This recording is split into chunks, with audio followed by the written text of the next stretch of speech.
नमस्कार, आप इस समय देख रहे हैं लाउड स्पीकर 90 FM और सुन भी रहे हैं लाउड स्पीकर 90 FM।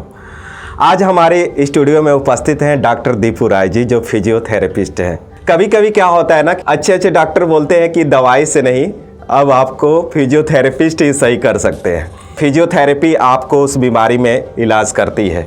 इसी से संबंधित जानकारी लेने के लिए अपने स्टूडियो में आज आमंत्रित किए हैं। सर, आपको बहुत बहुत आपका स्वागत है हमारे स्टूडियो में। आपका भी बहुत बहुत धन्यवाद। सर, सबसे पहले तो हम आपसे ये जानना चाहेंगे कि फिजियोथेरेपी होता क्या है, क्योंकि कुछ कई लोग ये भी नहीं जानते हैं कि ये क्या चीज़ है, तो इसके बारे में बताएं। फिजियोथेरेपी आधुनिक चिकित्सा जगत का एक महत्वपूर्ण अंग है। फिजियोथेरेपी द्वारा फिजिकल, इलेक्ट्रोथेरेपी और एक्सरसाइज थेरेपी, इसमें दो पार्ट होते हैं। इलेक्ट्रोथेरेपी होता है जो आधुनिक मशीनों द्वारा रोग का इलाज किया जाता है। नस और जोड़ में दर्द हो, वीकनेस हो, पैरालाइज्ड हो पेशेंट, उसमें मशीनों द्वारा मसल्स को स्टिमुलेट किया जाता है, उसकी रिकवरी कराई जाती है। और एक्सरसाइज द्वारा जो रिसर्च बेस्ड एक्सरसाइज है, जिसके नित्य डेली रिसर्च हो रहे हैं, नए नए अप्रोचेस, मतलब एक्सरसाइज, नए नए अप्रोच, रोग के अनुसार एक्सरसाइज करा के पेशेंट की रिकवरी की जाती है। और फिजियोथेरेपी क्या है, ये आज के समय का क्वेश्चन नहीं है। हाँ। ये बहुत पहले का क्वेश्चन है। आज फिजियोथेरेपी जो फील्ड है बहुत ही आगे निकल चुका है। इसमें बड़े बड़े रिसर्च हो रहे हैं। ये बैचलर डिग्री कोर्स है, मास्टर डिग्री 2 साल का मास्टर डिग्री कोर्स होता है, PhD होता है इसमें। और इसमें अलग अलग ब्रांचेज हैं, जैसे मैनुअल थेरेपी हो गया, आर्थोपेडिक्स में अलग मास्टर डिग्री होता है बैचलर के बाद, कार्डियो में होता है, रिहेबिलिटेशन में होता है, स्पोर्ट्स में होता है। बहुत सारे इसके बहुत बड़े ब्रांच हैं फिजियोथेरेपी के। और फिजियोथेरेपी में खेल के मैदान से लेकर NICU में बच्चों का चेस्ट फिजियोथेरेपी हो, क्रिटिकल केयर यूनिट में चेस्ट फिजियोथेरेपी द्वारा लोगों की ज़िंदगी बताई जा रही है। सर, सुनने में आता है, इवन मैं तो उतना नहीं जानता हूँ, लेकिन आपसे जानकारी लेना चाहेंगे कि जो रोग दवाई से नहीं ठीक होती है, एक फिजियोथेरेपिस्ट उसे कैसे ठीक कर देता है। जैसे लकवा ले लें, लकवा फिजियोथेरेपिस्ट लोग उसको सही कर देते हैं, कैसे होता है ये? लकवा पैरालाइज जो होता है, देखिए स्ट्रोक, सबसे पहले तो पेशेंट को स्ट्रोक होता है। और स्ट्रोक से ब्रेन अटैक जिसको बोला जाता है, ब्रेन अटैक से के जो दुष्प्रभाव हैं, जैसे ब्रेन अटैक होगा तो उस समय तो पेशेंट को दवा की ज़रूरत है। उसे हॉस्पिटल में एडमिट करके और उसकी दवा की जाती है, जो न्यूरो सर्जन या न्यूरो फिजिशियन द्वारा उसका ट्रीटमेंट किया जाता है। लेकिन उसी दौरान पेशेंट ICU में एडमिट है तो फिजियोथेरेपिस्ट का वहाँ रोल है कि वो चेस्ट फिजियोथेरेपी, लिम्ब फिजियोथेरेपी करा के और उसके हाथ पैर को स्टीफ नहीं होने देता है। अच्छा। और उसको स्टिमुलेट करता है, पैर को के मसल्स को स्टिमुलेट करता है, उसके दिमाग तक मैसेज भेजता है मशीनों द्वारा। अच्छा। और उसमें रिकवरी का फिजियोथेरेपिस्ट का बहुत बड़ा रोल है। और स्ट्रोक के बाद जो साइड इफ़ेक्ट होते हैं, जैसे पैरालाइज्ड, हेमीप्लीजिया, एक तरफ का हाथ पैर पैरालाइज्ड हो जाना, शून्य हो जाना, बिल्कुल काम नहीं करना, तो उसमें भी कई स्टेज हैं फिजियोथेरेपी में भी। उसमें जैसे पहले तो फ्लैसिड कंडीशन में रहेगा, हाथ बिल्कुल काम ही नहीं करेगा, आप छुएंगे पता ही नहीं चलेगा, पता नहीं, पहले स्टेज। अच्छा। दूसरे स्टेज में थोड़ा सा फ्लिकर मूवमेंट करेगा, फिर उसके बाद स्पास्टिक होने लगेगा। तो उस कंडीशन में जो फिजियोथेरेपिस्ट होता है वो पहले फ्लैसिड कंडीशन में जो मसल्स काम नहीं कर रहे हैं, उसमें हम लोग गैल्वेनिक करंट यूज करते हैं और मसल्स को स्टिमुलेट करते हैं। फिर जब फ्लैसिड कंडीशन में आ जाता है, मतलब छूने पे पता चले, थोड़ा मूवमेंट हो, तो उसमें हम लोग फैराडी करंट देते हैं। अच्छा। फिर तरह तरह का एक्सरसाइज अप्रोचेज एक्सरसाइज के जरिए दिमाग में मैसेज भेजा जाता है कि हाथ का क्या काम है, हाँ, मोड़ने का काम है, उठाने का काम है। तो पीएनएफ टेक्निक, प्रोप्रियोसेप्टिव टेक्निक होता है, फैसिलिटेशन टेक्निक होता है। तो सारे टेक्निक हम लोग लगा के और पेशेंट को रिकवर करते हैं। फिजियोथेरेपी में रिकवरी का बहुत बड़ा, इंजरी से रिकवरी तक पेशेंट को पहुंचाने में फिजियोथेरेपी एक महत्वपूर्ण भूमिका निभा रही है। सर अभी चेस्ट फिजियोथेरेपी के बारे में बोल रहे थे, तो थोड़ा सा लिसनर व्यूअर को जैसे चेस्ट फिजियोथेरेपी, आईसीयू में आप एडमिट हैं, हाँ, तो आईसीयू में आप एडमिट हैं तो आप एकदम लेटे हुए हैं, हाँ, आप वेंटिलेटर पे भी हो सकते हैं, आप और हम ऐसे बैठे हुए हैं और चल रहे हैं, तो स्पूटम बनता है, हाँ, डेली स्पूटम बनता है हमारे लंग्स में, हाँ, लेकिन हम बैठे हुए हैं तो हम खांस के कफ करके उसको निकालते हैं, हाँ, लेकिन आप आईसीयू में एडमिट हैं तो सिक्रीशन स्पूटम तो बन रहे हैं, लेकिन आप खांस नहीं रहे हैं क्योंकि आप अनकॉन्शियस हैं, तो उससे स्पूटम भरता जाता है, लंग्स में बहुत सारा कफ जम जाता है, हाँ, तो फिजियोथेरेपी का वहाँ क्या रोल है, वहाँ चेस्ट फिजियोथेरेपी अलग अलग पोजीशन लंग्स का देकर अलग अलग पोजीशनिंग दी जाती है और लंग्स पे चेस्ट पीटी किया जाता है, उस पर प्रेशर दिया जाता है, उस पर परकशन किया जाता है, उसको मशीन से वाइब्रेट करके अलग अलग पोजीशनिंग करके और सक्शनिंग करके कफ को निकाला जाता है और पेशेंट का जीवन, हाँ, बचाया जाता है उससे, सर, ताकि उसको सांस लेने में परेशानी न हो, सांस अच्छे से ले पाए, सांस रहेगी, हाँ, सांस रहेगी तो जीवन रहेगा। सर फिजियोथेरेपी में क्या क्या इलाज किया जा सकता है? जैसे हम ये भी जानना चाहेंगे कि आजकल जोड़ों का दर्द हो गया, गठिया हो गया, ये सारे बहुत चल रहे हैं, यंगस्टर में भी ये बीमारी होती जा रही है, तो आप थोड़ा सा बताइए इसके बारे में। फिजियोथेरेपी में जैसे जोड़ दर्द, हाँ, नसों से आई समस्याएं, जैसे हाँ, कंप्यूटर वर्क लंबे समय तक काम करने वाले लोगों को सर्वाइकल और लंबर की परेशानी आ रही है, तो फिजियोथेरेपी में फिजियोथेरेपिस्ट से उनको जरूर सलाह लेना चाहिए कि हमें किस तरह से बैठ के काम करना है, और हम सिस्टम पे वर्क कर रहे हैं तो हमें गर्दन में दर्द हो रहा है, कमर में दर्द हो रहा है, मसल स्पाज्म हो जा रहा है, तो हम काम ही नहीं कर पा रहे हैं। उस कंडीशन में फिजियोथेरेपी का बहुत ही महत्वपूर्ण रोल है और सबको इससे सलाह भी लेना चाहिए, हाँ, कि हमें किस तरह पोजीशन में बैठ के, किस पोस्चर में बैठ के हमें काम करना चाहिए, हमें अगर नेक पेन है तो कौन सी एक्सरसाइज करनी चाहिए।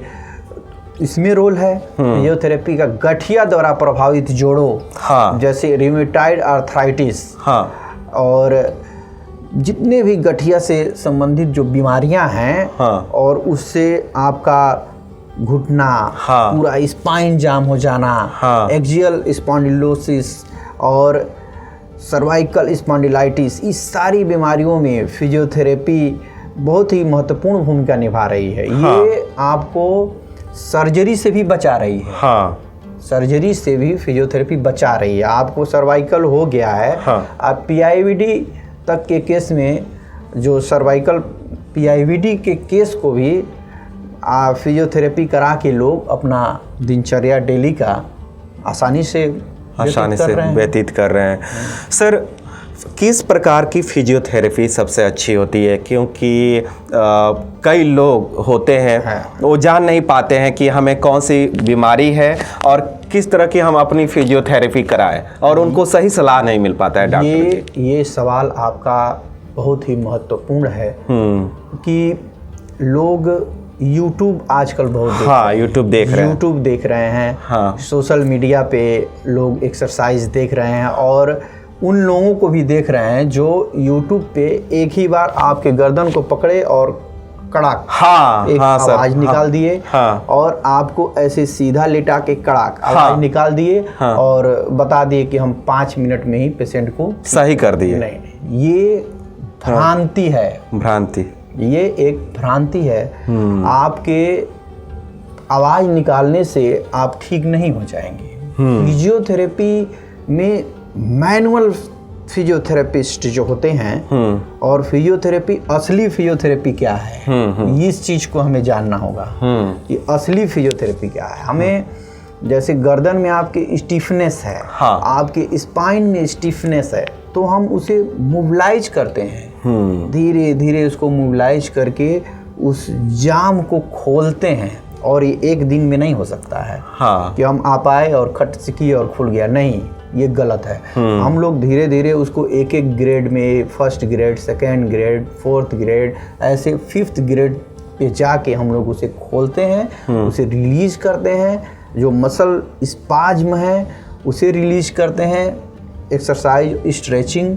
और स्ट्रेचिंग के बाद जब मसल्स ढीले हो जाते हैं तो हम लोग मसल की स्ट्रेंथनिंग कराते हैं, उसमें पावर लाते हैं ताकि वो जॉइंट्स को सपोर्ट करे, क्योंकि दर्द की वजह से मसल्स, चारों तरफ की जो मसल्स होती है वो वीक हो जाती है, कमज़ोर हो जाती है।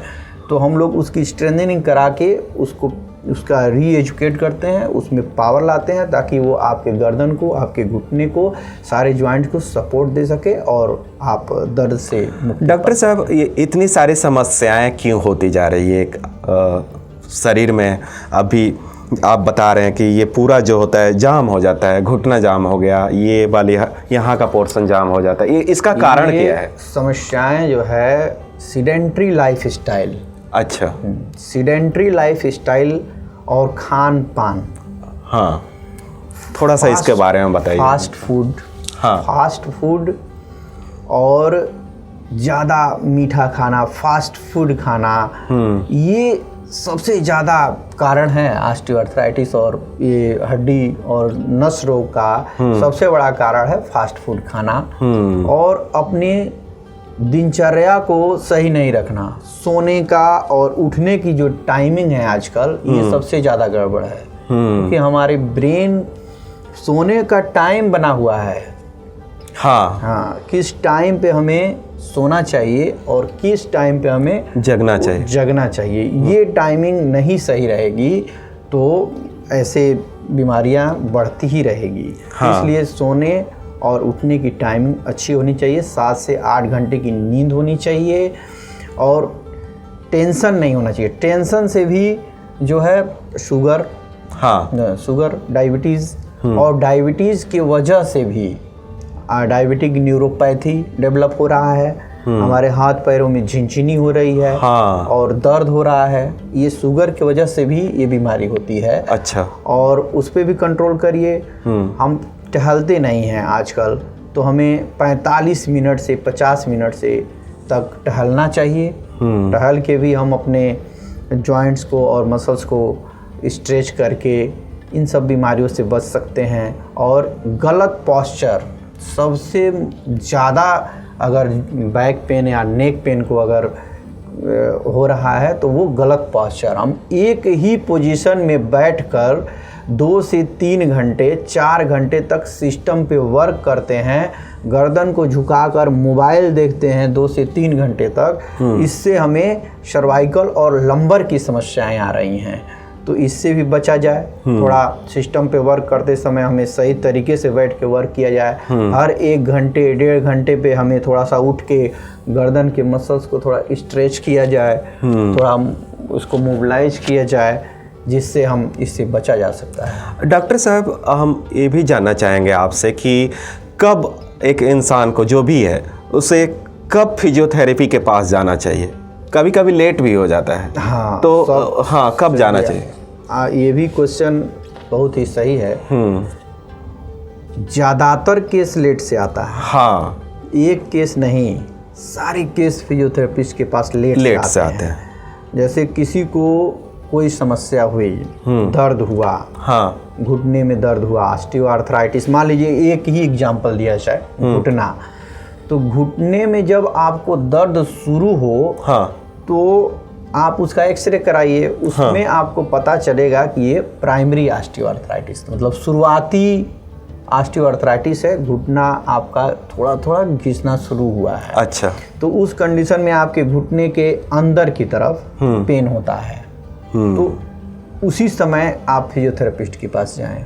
अच्छा। कि हम लोग उसमें laser therapy, long wave therapy, IFT द्वारा हम उस पेन को और उस सूजन को कम करते हैं, और घुटने को सपोर्ट करने वाली मसल्स, क्वाड्रिसेप्स और भी बहुत सारी मसल्स हैं जिसका हम स्ट्रेंथनिंग करते हैं। अच्छा। हाँ, और जो टाइट काफ मसल्स हैं, जो टाइट हैमस्ट्रिंग मसल्स है, उसको हम लोग स्ट्रेच करके रिलीज करते हैं और घुटने के रेंज ऑफ मोशन को, जो मुड़ने और सीधा होने का जो मोशन है, उसको मेंटेन करते हैं। अच्छा। ताकि जो प्राइमरी ऑस्टियोआर्थराइटिस है, वो सेकेंडरी में ना बदल जाए, मतलब आपका घुटना टेढ़ा ना होने लगे। अच्छा। फिजियोथेरेपिस्ट से आप शुरुआती उसमें आप अगर मिल लेंगे और ट्रीटमेंट कराएंगे तो आपको घुटना बदलवाने की भी जरूरत नहीं पड़ती। देखने में आ रहा है कि आजकल घुटना ट्रांसप्लांट जो हो रही है बहुत ज़्यादा हो रही है, तो इसका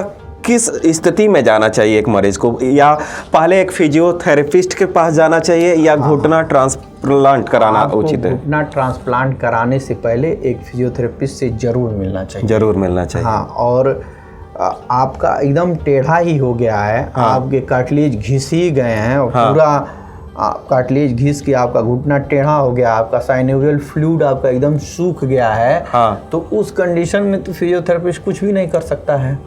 लेकिन आप उसके पहले आप उससे सलाह जरूर लेना चाहिए, ताकि कम से कम आपकी मसल्स को वो मजबूत कर दे, आपको स्ट्रेच करके उसके बाद आप ट्रांसप्लांट कराइए। लेकिन शुरुआती दौर में ही आप अगर फिजियोथेरेपिस्ट से संपर्क कर लेते हैं तो आप घुटना चेंज करवाने से बच सकते हैं। डॉक्टर साहब, हम फिजियोथेरेपिस्ट के पास जाते हैं और हम सोचते हैं कि इसका प्रभाव जल्द से जल्द हो, तो आप हमें ये सही जानकारी दीजिए कि कितने दिनों के बाद इसका असर दिखना चालू हो जाता है? देखिए, अब एक जॉइंट हम और लेंगे। आप बोले हैं, जैसे मान लीजिए आपको फ्रोजन शोल्डर है। फ्रोजन शोल्डर है, आपका कंधा जाम हो गया है। आप इस कंधे को कम से कम 3 से 4 महीने में जाम किए हुए हैं।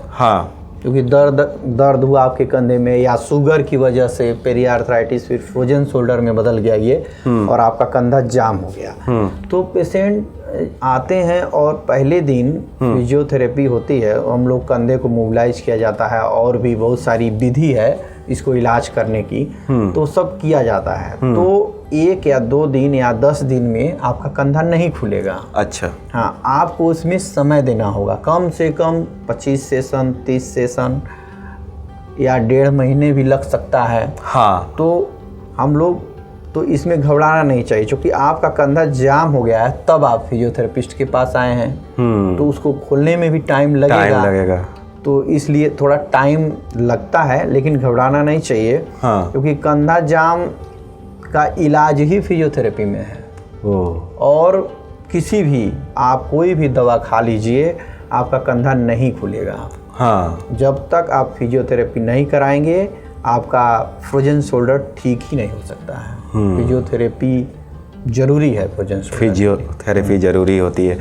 डॉक्टर साहब, अभी फिजियोथेरेपी के बारे में आप इतनी अच्छी जानकारियाँ दे रहे हैं, तो रिकवरी में फिजियोथेरेपी कितना मदद करती है?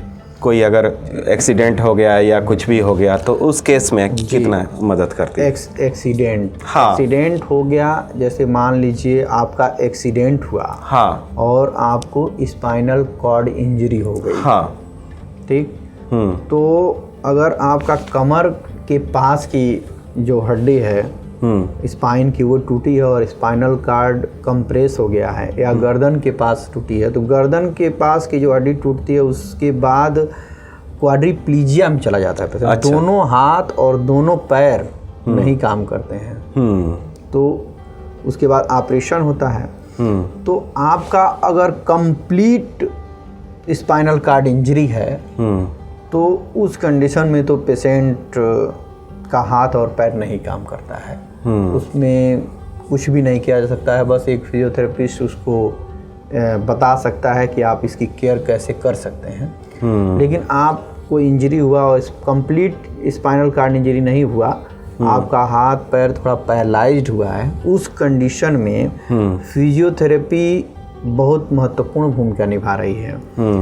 वहीं अलग अलग अप्रोचेज लगाकर, अलग अलग मशीनों से मसल्स को स्टिमुलेट करके उसको इंजरी से रिकवरी की तरफ हम लोग मसल स्टिमुलेटर का प्रयोग करके मसल्स को स्टिमुलेट करते हैं और उसमें जान लाते हैं। फिर एक्सरसाइज द्वारा अलग अलग मूवमेंट देकर कौन से मूवमेंट देने से कौन सी मसल्स में जान आएगा और कौन सा मूवमेंट बढ़ेगा, ये हम लोग करके और पेशेंट को इंजरी से रिकवरी की तरफ ले जाते हैं। डॉक्टर साहब, इस समय देखा जाए फिजियोथेरेपिस्ट काफ़ी बढ़ते जा रहे हैं, लेकिन जो मरीज होता है, पेशेंट होता है, उसको ये जानने में देर लग जाती है कि हम एक अच्छे फिजियोथेरेपिस्ट के पास कैसे जाएं।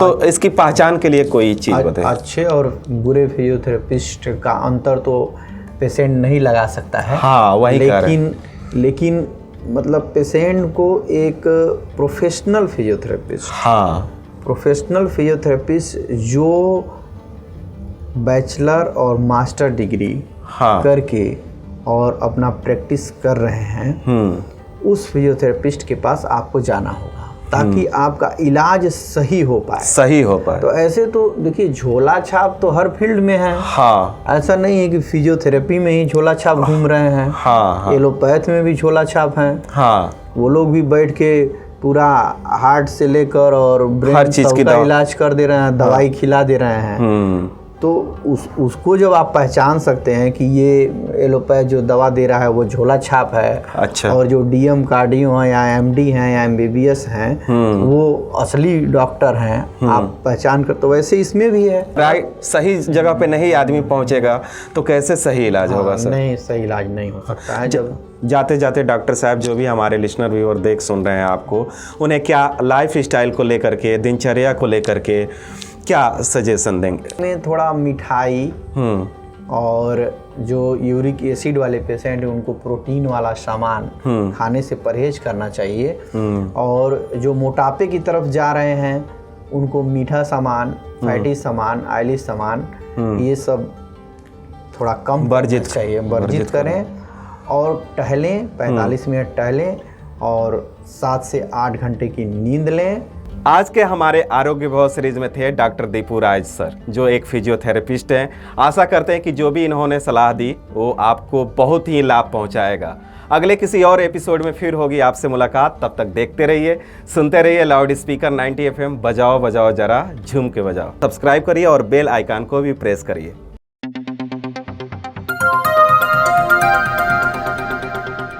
बजाओ जरा झूम के बजाओ, बजाओ बजाओ जरा झूम के बजाओ।